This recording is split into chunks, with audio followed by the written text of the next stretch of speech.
की कौन सी तैयारी कर रहा है। अब सबसे पहले इस सब की बात, प्रधानमंत्री नरेंद्र मोदी हमेशा एक ही मंत्र पर चलते हैं और वो मंत्र बहुत सिंपल है, इंडिया फर्स्ट। देशहित की बात हो तो वो किसी हद तक चले जाते हैं, देशहित की बात तो किसी के सामने नहीं हो तो किसी के सामने झुकते नहीं है, फिर चाहे डोनाल्ड ट्रंप हो या कोई और। भारत में इस वक्त राहुल गांधी और इंडी गठबंधन ने ट्रंप का नाम लेकर बवाल काटा हुआ है। ट्रंप की बातों को हथियार बनाकर ये नरेंद्र मोदी को घेर रहे हैं। इनको लगता है कि नरेंद्र मोदी प्रेशर में आकर ट्रंप से मनमानी डील कर लेंगे। लेकिन पिछले 2 दिन में नरेंद्र मोदी ने जो मैसेज दिया वो मैसेज ट्रंप के लिए भी क्लियर है, और यहां जो लोग ट्रंप के नाम पर उछल कूद कर रहे हैं उनके लिए भी मैसेज क्लियर है। आज तो नरेंद्र मोदी ने एक कदम आगे जाकर ट्रंप को ऐसा करंट दिया है कि अमेरिका भी सोचेगा कि ट्रंप कैसे कुल्हाड़ी पर पैर मार रहे हैं, क्योंकि नरेंद्र मोदी और नरेंद्र मोदी के नए भारत से ट्रंप भिड़ने की जितनी कोशिश करेंगे उतना ही ट्रंप अपना और अमेरिका का नुकसान करवाएंगे। आज इसकी शुरुआत भी हो चुकी है, उसके बारे में आपको आगे बताऊंगा, लेकिन पहले यह देख लीजिए कि भारत ने अब तक ट्रंप की टैरिफ वाली धमकियों पर जो जवाब दिया उसका संदेश क्या है। पहला संदेश यह है कि अमेरिका के टैरिफ की कोई चिंता नहीं, भारत खुद आत्मनिर्भर हो रहा है और हो चुका है। दूसरा संदेश, अमेरिका से डील की किसी डेडलाइन की चिंता नहीं, भारत प्रेशर में नहीं डील करेगा। तीसरा संदेश, ट्रंप भारत के पूरे मार्केट में बेरोक टोक एक्सेस चाहते हैं, वो किसी भी हाल में नहीं होगा। चौथा संदेश, नरेंद्र मोदी अपने किसानों और छोटे उद्योगों का कोई नुकसान नहीं होने देंगे। पांचवां संदेश, ट्रंप चाहते हैं कि भारत रूस से दोस्ती खत्म कर ले, ऐसा कभी नहीं होने वाला, क्योंकि नरेंद्र मोदी और भारत किसी के कहने पे किसी से दोस्ती नहीं करते। तुमसे दोस्ती है अलग हिसाब है, रूस से दोस्ती है अलग हिसाब है, तुम्हारे बोलने से थोड़ी दोस्ती करेंगे। ये कौन सी दोस्ती हुई यार कि तुम बताओगे कि उससे दोस्ती रखो या ना रखो। मतलब क्लियर है, देश हित में कोई समझौता नहीं होगा तो नहीं होगा। देश का नुकसान जिस बात में होगा वो नरेंद्र मोदी नहीं करेंगे और देश हित में किसी के सामने झुकेंगे नहीं। ये नया भारत है, ये ठीक से जवाब देना जानता है। अगर ट्रंप उल्टे सीधे फैसले कर रहे हैं तो भारत के पास भी विकल्प कम नहीं है। नरेंद्र मोदी ने अब ट्रंप को अपने जवाबी एक्शन की एक झलक भी दिखा दी। मोदी का जवाबी एक्शन का ट्रेलर देखकर ही ट्रंप के होश उड़ गए होंगे, लेकिन हमारे यहां ट्रंप विपक्ष के हीरो बने हुए, वो भी सिर्फ इसलिए क्योंकि ट्रंप ने भारत की इकोनॉमी को डेड कह दिया और इंडी गठबंधन को मौका मिल गया कि वो नरेंद्र मोदी की आर्थिक नीति को फेल बता सकें। लेकिन आप देखिए कि आज ही ट्रंप के डेड इकोनॉमी वाले दावे को गलत बताने वाली नई रिपोर्ट आ गई। दूसरी तरफ कांग्रेस में ऐसे नेताओं की लिस्ट बढ़ गई है जो राहुल गांधी के डेड इकोनॉमी के दावों को गलत बता रहे हैं। इसके बारे में आगे विस्तार से बताऊंगा। ट्रंप की टैरिफ वाली सनक से दुनिया कैसे परेशान है, अमेरिका के अंदर कैसे आग लगी हुई है, भारत ने कैसे ट्रंप को बड़ा झटका दिया है, पाकिस्तान कैसे बाप बाप करेगा ट्रंप के इस डबल गेम से, सब आपको बताऊंगा। पहले झलक देखिए।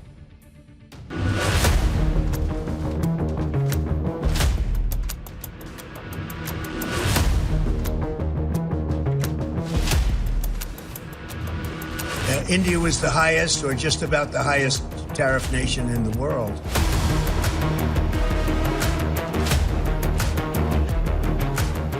Trump is saying Indian economy is a dead economy. Yes, he's right. Bharat की इकोनॉमी डेड हो चुकी है सर? नहीं, बिल्कुल नहीं यार, आपको पता है।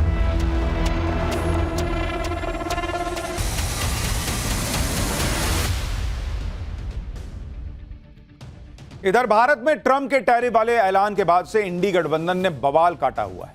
उधर ट्रंप ने टैरिफ वाले मामले में यू टर्न ले लिया। ट्रंप ने एक बार फिर टैरिफ की डेडलाइन को आगे बढ़ा दिया। ट्रंप ने भारत पर लगने वाले 25% टैरिफ को 7 दिन के लिए टाल दिया है।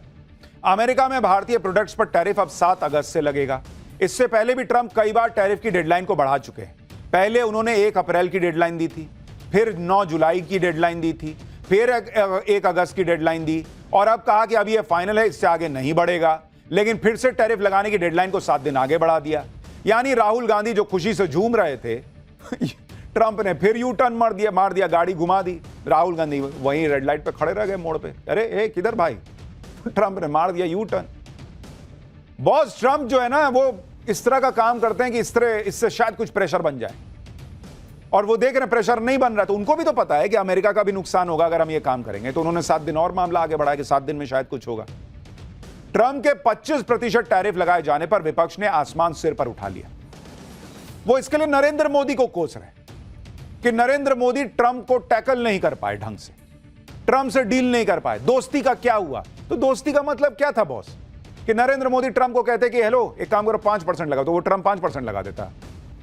या ट्रंप कह देता कि हमको पूरा अपना भारत का मार्केट खुला एकदम छूट दे दो, तो मोदी कहते हैं हाँ ले लो यार तुम दोस्त हो। दोस्ती अपनी जगह है, देशहित अपनी जगह है। नरेंद्र मोदी देशहित के लिए दोस्ती को साइड कर रहे हैं, इस पे उनकी तारीफ होनी चाहिए, तो ये लोग उनको कोस रहे हैं कि डील नहीं कर पाए। अरे डील किसी भी तरह से कर लें क्या? सच यह है कि ट्रंप ने सिर्फ भारत ही नहीं बल्कि दुनिया के करीब 70 देशों पर टैरिफ ठोक रखा है, और इसमें वो देश भी शामिल है जिन्होंने ट्रंप से डील कर ली। जैसे ट्रंप ने उस पाकिस्तान पर भी टैरिफ लगा दिया है जो पाकिस्तान ट्रंप के लिए नोबेल पीस प्राइज की मांग कर रहा था। ट्रंप की टैरिफ लिस्ट देखें तो पाकिस्तान पर 19% का टैरिफ लगाया गया है। भाई उस हिसाब से तो पाकिस्तान भिखारी देश है, उस पर तो कोई टैक्स नहीं लगना चाहिए। ऊपर से मुनीर वहां एकदम जमीन पे गिर गया था कि हाँ इनको नोबेल प्राइज दो, तो ट्रंप ने उस पर 19% का टैरिफ क्यों लगाया? सिर्फ भारत से 6% कम। साउथ कोरिया पे 15% टैरिफ है, जापान पे 15%, यूके पे 10%, यूरोपीय यूनियन पर 15%, वियतनाम पर 20%, इंडोनेशिया पे 19%। ये वो देश हैं जो ट्रंप से ट्रेड डील करने का दावा कर रहे हैं, लेकिन ट्रंप ने उन्हें भी नहीं छोड़ा। इसके अलावा ऐसे देश भी हैं जिस पर ट्रंप 30% से ज्यादा टैरिफ लगा रहे हैं। इसमें स्विट्जरलैंड पर 39%, साउथ अफ्रीका पर 30%, सीरिया पर 41%, इराक पर 35%, सर्बिया पे 35%।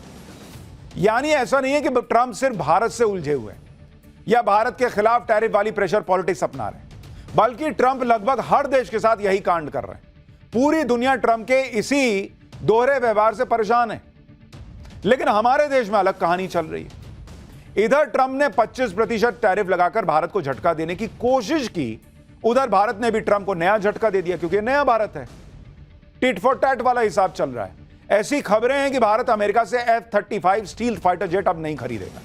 भारत ने अमेरिका को बता दिया है कि उसी F-35 फाइटर जेट को खरीदने में उसकी कोई दिलचस्पी फिलहाल नहीं है। अब इस खबर ने ट्रंप को बड़ा झटका लगा दिया होगा, क्योंकि अमेरिका F-35 को दुनिया का सबसे एडवांस जेट बताता है, लेकिन भारत की तरफ से F-35 को ना कह दिया गया, जबकि ट्रंप यही चाहते हैं कि भारत रूस के Su-57 फाइटर जेट की जगह उनका F-35 जेट खरीदे। इस साल फरवरी में जब पीएम मोदी और ट्रंप मिले थे, तब भी ट्रंप ने भारत को F-35 फाइटर जेट खरीदने का ऑफर दिया था, लेकिन भारत ना ट्रेड डील के मामले में दबाव में आया, ना हथियार खरीदने के मामले में ट्रंप के दबाव में आया। तुम हम पे दबाव बनाओगे? नरेंद्र मोदी ने फाइल उठाई, F-35 की साइड रख दिया कि जाओ, अभी देखेंगे ही नहीं। भारत तो वही करेगा जो उसके हित में होगा, खाली अमेरिका को प्रेशर बनाना आता है। अमेरिका के F-35 को ठुकराने की खबरें ऐसे वक्त में आई हैं जब ट्रंप भारत पर टैरिफ लगा रहे हैं, जब ट्रंप भारत और रूस के बीच हथियार खरीद पर नाराजगी जता रहे हैं। उस वक्त इस खबर के आने का यही मैसेज है कि भारत भी अपने तरीके से ट्रंप को जवाब दे रहा है। भारत ने यह मैसेज दे दिया है कि प्रेशर पॉलिटिक्स खेलना सिर्फ ट्रंप को आता है, ऐसा नहीं है बॉस। हमने कोई कच्ची गोलियां नहीं खेली हैं भारत में। F-35 को ना कहने से ट्रंप को कैसे बड़ा झटका लगा, ये आपको बताऊं। उससे पहले यह देख लीजिए कि जिस फाइटर जेट की ताकत का डंका अमेरिका पीटता है, उसका हाल क्या हो रहा है। कल ही अमेरिकी नौसेना का एक F-35 steel fighter jet California में नेवल एयर स्टेशन लेमुरू के पास क्रैश हो गया। एक स्टील फाइटर जेट का क्रैश हो जाना बहुत बड़ी बात है, यह अमेरिका के लिए बड़ी फजीहत जैसा है। अभी तक यह स्पष्ट नहीं हो पाया है कि क्रैश की असल वजह क्या थी। अमेरिकी नौसेना ने जांच शुरू कर दी है। विमान में सवार पायलट ने समय रहते पैराशूट से बाहर निकलकर जान बचा ली। यह हादसा ऐसे वक्त में हुआ जब पहले से ही अमेरिका के F-35 की परफॉर्मेंस को लेकर सवाल उठते रहे हैं। इससे पहले इसी साल जनवरी में F-35 अमेरिका के अलास्का में क्रैश हो गया था। F-35 लड़ाकू विमान 5वीं पीढ़ी का विमान है, जिसे लॉकहीड मार्टिन कंपनी बनाती है। जनवरी 2025 में आई एक रिपोर्ट के मुताबिक F-35 सीरीज के अब तक 11 से ज्यादा क्रैश हो चुके हैं। F-35 को दुनिया के सबसे महंगे फाइटर जेट में गिना जाता है। एक फाइटर जेट की कीमत करीब 700 से 800 करोड़ रुपए है। इससे पहले F-35 की परफॉर्मेंस पर तब सवाल उठाए गए थे जब ब्रिटिश रॉयल नेवी का F-35B फाइटर जेट तकनीकी वजह से केरल में लैंड किया था। फाइटर जेट ने तिरुवनंतपुरम एयरपोर्ट पर इमरजेंसी लैंडिंग की थी। तकनीकी खराबियों की वजह से यह विमान 1 महीने से ज्यादा वहीं खड़ा रहा। ब्रिटिश इंजीनियर्स की एक टीम 6 जुलाई को विशेष स्पेयर पार्ट्स और उपकरणों के साथ पहुंची, तब जाकर विमान को ठीक किया जा सका। भारत हथियारों का बड़ा मार्केट है। अगर भारत ने किसी सैन्य उपकरण को ना कह दिया तो जाहिर सी बात है उसकी ब्रांडिंग भी कमजोर हो जाएगी। यही बात ट्रंप को पसंद नहीं आएगी, क्योंकि ट्रंप चाहते हैं कि वो भारत की डिफेंस सेक्टर में सेंधमारी कर लें और जो डिफेंस डील भारत रूस से करता वो अमेरिका को मिल जाए।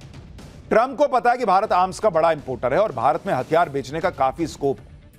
इससे अमेरिका में नौकरियां भी जनरेट होंगी। लेकिन ट्रंप के सामने रूस नाम का चैलेंज खड़ा है।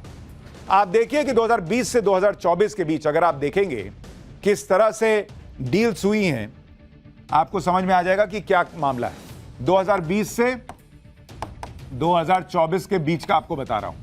और यह है global arms import, global arms import. उसमें भारत की हिस्सेदारी कितनी है भाई? उसमें भारत की हिस्सेदारी जो है वो करीब करीब है 8.3%, 8.3%। और दुनिया में दूसरे नंबर पर है भारत। और भारत किस किस से हथियार खरीदता है भाई? भारत किससे के हथियार खरीदता है? रूस से 36% खरीदता है, फ्रांस से 28% और यूएस से 13%। जब अब अमेरिका को लग रहा है कि अभी भारत के मार्केट, उसके लिए बहुत स्कोप है भारत में, इस वजह से भी ट्रंप इस बात पर जोर दे रहे हैं कि भारत उससे हथियार खरीदे। भारत हर साल औसतन 40 से 50 हजार करोड़ रुपए डिफेंस इंपोर्ट पर खर्च करता है। ट्रंप अपने हथियार भारत को बेचना चाहते हैं और चाहते हैं कि भारत किसी और से हथियार ना खरीदे। ट्रंप अपना तेल भारत को बेचना चाहते हैं कि भारत रूस से तेल ना खरीदे। जब भारत इसके लिए तैयार नहीं है तो ट्रंप तिल मिलाकर भारत को डेड इकोनॉमी बता रहे हैं। यहां तक राहुल गांधी जैसे नेता ट्रंप की बातों में आकर भारत को डेड इकोनॉमी कह दे रहे हैं। लेकिन कांग्रेस में उनके अपने नेता ही राहुल गांधी के इन दावों को गलत बता रहे हैं।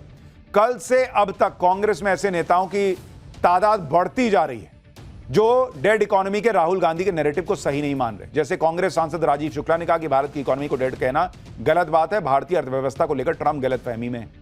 कांग्रेस नेता मनीष तिवारी ने कह दिया कि आत्मनिर्भर भारत की बात उन्होंने कही। यह भी कहा कि भारत की ताकत की है कि वो दुनिया से अपनी शर्तों पर बात करता है। पूर्व वित्त मंत्री पी चिदंबरम के बेटे और कांग्रेस नेता कार्ति चिदंबरम ने भी कह दिया कि ट्रंप की बातों को गंभीरता से लेना ही नहीं चाहिए। यानी राहुल गांधी की फजीहत उनके खुद के नेता किए दे रहे हैं। इसके अलावा कांग्रेस सांसद शशि थरूर भी ट्रंप के डेड इकोनॉमी वाले दावे को गलत बता रहे हैं। सुनिए शशि थरूर से जब सवाल किया गया तो उन्होंने क्या जवाब दिया। उसके बाद आपको बताता हूं कि आज कौन सी और ऐसी खबर आ गई जो राहुल गांधी के डेड इकोनॉमी वाले बयान पर बिजली की तरह गिरी है।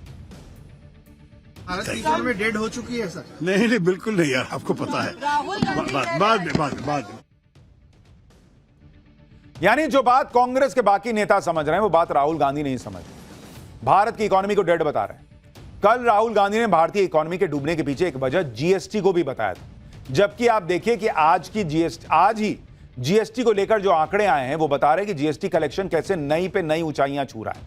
अब आप देखिए कि जुलाई का जीएसटी कलेक्शन, आप देखिए जीएसटी कलेक्शन अगर आप देखेंगे जो जुलाई में हुआ है भारत में, उस जीएसटी कलेक्शन का आंकड़ा है 1,96,000 करोड़। 1,96,000 करोड़। और पिछले साल से कंपेयर कीजिएगा तो ये 7.5% ज्यादा है प्लस। तो राहुल गांधी किस इकोनॉमी को डेड बताने के पीछे पड़े हैं भाई? सिर्फ कांग्रेस ही नहीं, इंडी गठबंधन में कई नेता हैं जो ट्रंप के झूठ को एक्सपोज कर रहे हैं। जैसे प्रियंका चतुर्वेदी ने एक सोशल मीडिया पोस्ट में भारत में ट्रंप के रियल एस्टेट बिजनेस से जुड़ा एक होर्डिंग शेयर किया और मैसेज दिया कि जिस देश की इकोनॉमी को ट्रंप डेड बता रहे हैं उसी देश में ट्रंप ने खुद पर्सनल इन्वेस्टमेंट कर रखा है, निवेश कर रखा है। कल हमने आपको राहुल गांधी के बारे में बताया था कि राहुल गांधी जिस भारत की इकोनॉमी को डेड बता रहे हैं उसी डेड इकोनॉमी के शेयर मार्केट में राहुल गांधी ने बंपर कमाई की, और वो भी नरेंद्र मोदी के 11 साल में। राहुल गांधी जैसा हाल डोनाल्ड ट्रंप का भी है। ट्रंप ने भारत की जिस इकोनॉमी को डेड कहा उसी डेड इकोनॉमी में ट्रंप के परिवार के ट्रस्ट और कंपनियों का पैसा लगाया हुआ है। उसी में ट्रंप का परिवार धड़ल्ले से अपना बिजनेस बढ़ा रहा है। दरअसल भारत में ट्रंप टावर्स नाम से लग्जरी प्रॉपर्टी को बेचा जाता है। इसमें ट्रंप के नाम को एक ब्रांड के तौर पर इस्तेमाल किया जाता है। बदले में राष्ट्रपति ट्रंप से जुड़ी संस्था ट्रंप ऑर्गेनाइजेशन रॉयल्टी फीस या सेल्स में हिस्सेदारी लेती है। अभी भारत के 4 बड़े शहरों में ट्रंप टावर के नाम से प्रॉपर्टी है, जिसमें मुंबई है, पुणे है, गुरुग्राम है और कोलकाता है। ट्रंप टावर में ऊंची ऊंची बिल्डिंग में लग्जरी अपार्टमेंट्स हैं। जैसे पुणे में इन प्रॉपर्टी की कीमत करीब 3,69,000 रुपए पर स्क्वायर फीट। अभी ट्रंप टावर का जितना बिजनेस अमेरिका में है, आने वाले दिनों में उससे ज्यादा बिजनेस भारत में बढ़ने वाला है। कुछ रिपोर्ट्स में दावा है कि ट्रिबेका डेवलपर्स ने ट्रंप टावर्स के साथ 6 नई रियल एस्टेट डील साइन की है। इसके तहत ट्रंप टावर्स का दायरा अब 4 शहरों से बढ़कर नोएडा, हैदराबाद, बेंगलुरु तक भी फैलेगा और इस डील में से 15,000 करोड़ रुपए की सेल होने का अनुमान है। हैदराबाद में जो ट्रंप टावर बनेंगे 4 BHK की कॉस्ट 5.5 करोड़ रुपए तक होगी। अभी हाल ही में यह भी खबर आई थी कि गुरुग्राम में ट्रंप टावर से जुड़ी 298 प्रॉपर्टी पहले ही दिन बुक हो गई। इस डील की टोटल वैल्यू 3250 करोड़ रुपए रही। यानी भारत में ट्रंप का परिवार अपने नाम का इस्तेमाल करके मोटा पैसा छाप रहा है। रियल एस्टेट में अमेरिका के बाहर ट्रंप का ब्रांड नेम सबसे ज्यादा भारत में चमक रहा है। तो बॉस, कोई डोनाल्ड ट्रंप से पूछे कि भारत डेड इकोनॉमी है, तो ये करोड़ों के मकान कैसे बिक रहे हैं, प्रॉपर्टीज कैसे बिक रही हैं ट्रंप टावर में। उधर भारत की इकोनॉमी को डेड बता रहे हैं डोनाल्ड ट्रंप। वाह भैया, नोट भी छापो, दामाद से लेके बेटी सबको पैसा भी दो और उसके बाद कहो भारत डेड इकोनॉमी। तो डेड इकोनॉमी है तो ले जाओ ट्रंप टावर उठा के अपना। इतना ही नहीं, खबर तो यह भी है कि ट्रंप के बेटे इसी साल भारत आकर रियल एस्टेट से जुड़ी नई परियोजनाओं को लॉन्च करने वाले हैं।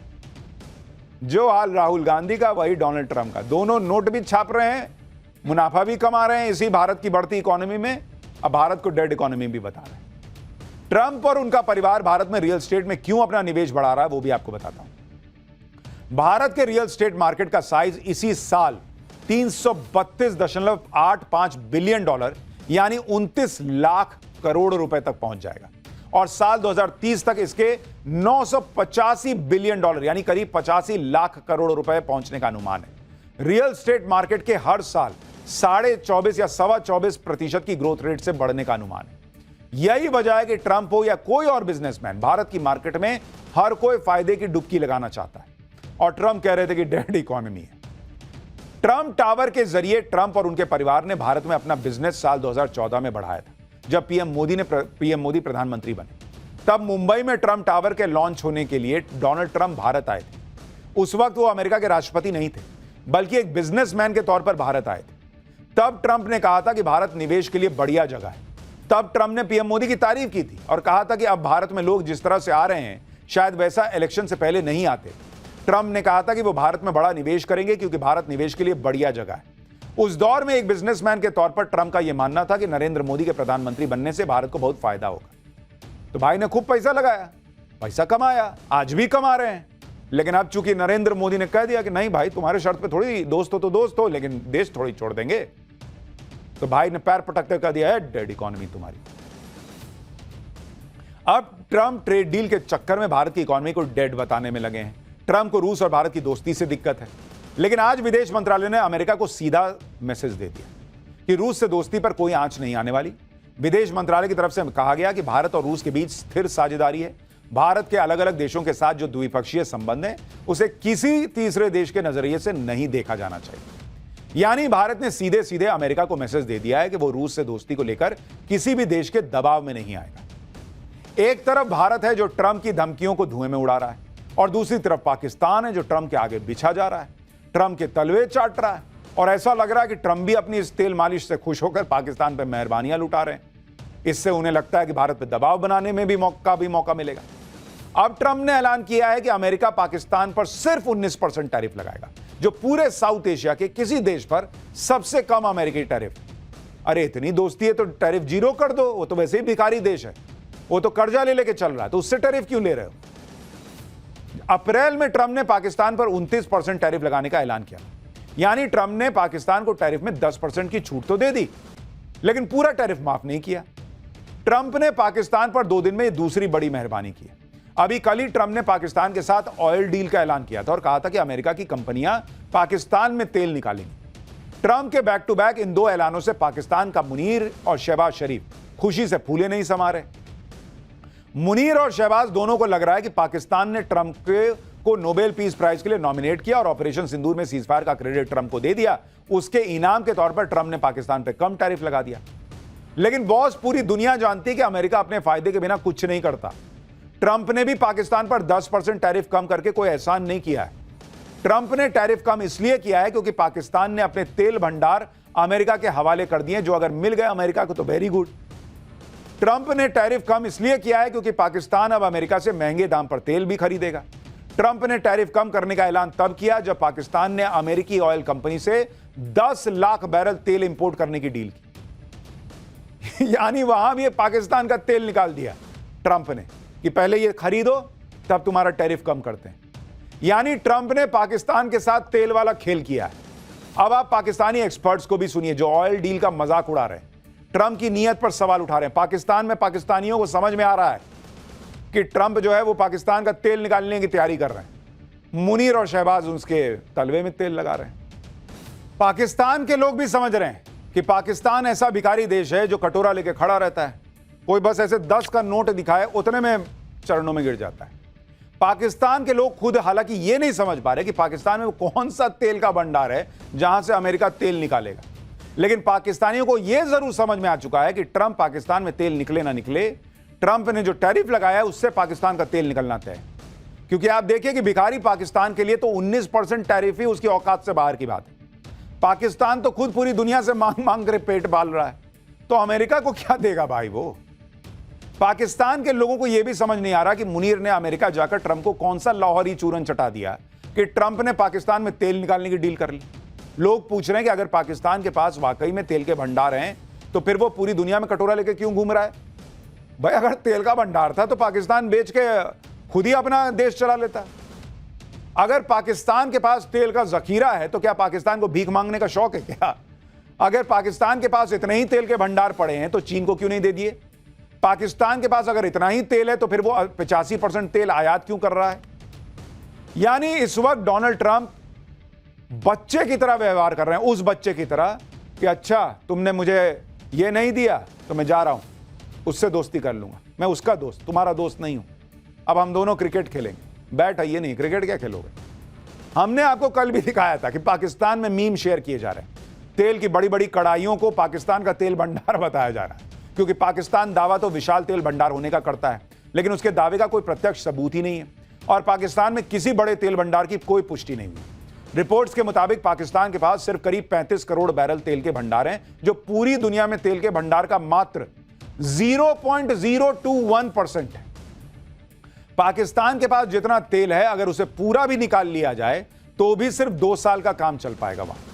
लेकिन अपने इत्तू से तेल भंडार से भी तेल निकालना पाकिस्तान के बस की बात नहीं, क्योंकि पाकिस्तान के पास जो भी तेल भंडार है वो बलूचिस्तान में है, जहां बलूचों का नियंत्रण है। साल 2024 में पाकिस्तानी अखबार डॉन की रिपोर्ट में खुलासा हुआ था कि पाकिस्तान में तेल इंडस्ट्री की बड़ी कंपनियां जैसे टोटल, शेल और एनी किसी न किसी बहाने पाकिस्तान से बाहर निकल गई हैं, क्योंकि बलूचिस्तान में मौजूदा तेल भंडारों और रिफाइनरीज की सुरक्षा एक बड़ी चिंता बनी हुई है। पाकिस्तान के एक्सपर्ट्स भी समझ रहे हैं कि ट्रंप ने भी पाकिस्तान से ऑयल डील पाकिस्तान में तेल निकालने के लिए नहीं की है। दरअसल ट्रंप की नजर पाकिस्तान के तेल भंडारों पर तो है नहीं। ट्रंप को पता है कि पाकिस्तान में तेल का कोई बहुत अद्भुत भंडार नहीं है, उसकी नजर है रेयर अर्थ मटेरियल्स के भंडार पर, जो आज के दौर में तेल से ज्यादा कीमती है। अमेरिका ने पाकिस्तान से ऑयल डील की है इसलिए ताकि उसे बलूचिस्तान तक पहुंच मिल जाए, जहां रेयर अर्थ मटेरियल्स भरे पड़े। बलूचिस्तान में 500 लाख करोड़ रुपए कीमत के रेयर अर्थ मटेरियल का भंडार है, जिनमें डिस्प्रोसियम, टर्बियम और यट्रियम जैसे रेयर अर्थ मटेरियल भी है, जिनका इस्तेमाल इलेक्ट्रॉनिक्स, ग्रीन एनर्जी और इलेक्ट्रिक वाहनों में होता है। बलूचिस्तान में इन्हीं रेयर अर्थ मटेरियल को कब्जे में करने के लिए चीन ने पाकिस्तान में सीपेक जैसे प्रोजेक्ट में अरबों डॉलर निवेश किए हैं, इसलिए वो पाकिस्तान को पुचकारता रहता है कि आओ बाबू आओ मेरे पास। अब ट्रंप पाकिस्तान के इस खजाने पर कब्जा चाहते हैं, यानी चीन को काउंटर कर सकें। यानी अब अमेरिका और चीन दोनों भिड़ जाएंगे। इधर से अमेरिका कहेगा आओ बाबू आओ, उधर से चीन कहेगा आओ बाबू आओ। बाबू का बाबा बन जाएगा कि इधर जाऊं कि उधर जाऊं। इस वक्त चीन और अमेरिका के बीच जबरदस्त ट्रेड वॉर चल रही है और ऐसे वक्त में पाकिस्तान ने चीन को धोखा देकर अमेरिका से डील कर ली। इस पर तो चीन का भड़कना बनता भी है। आप देखिए कि चीन पाकिस्तान आर्थिक गलियारा प्रोजेक्ट के तहत पाकिस्तान में 5,70,000 करोड़ रुपए से ज्यादा का निवेश किया हुआ है, जिसमें ग्वादर में तेल रिफाइनरी और गैस पाइपलाइन में अरबों डॉलर का निवेश है। इसके अलावा पाकिस्तान अपने 80% हथियार भी चीन से खरीदता है। चीन ने पाकिस्तान को सबसे ज्यादा 2.5 लाख करोड़ रुपए से ज्यादा का कर्ज भी दिया हुआ है और अब पाकिस्तान ने चीन को धोखा देकर अमेरिका से डील करनी चाहिए।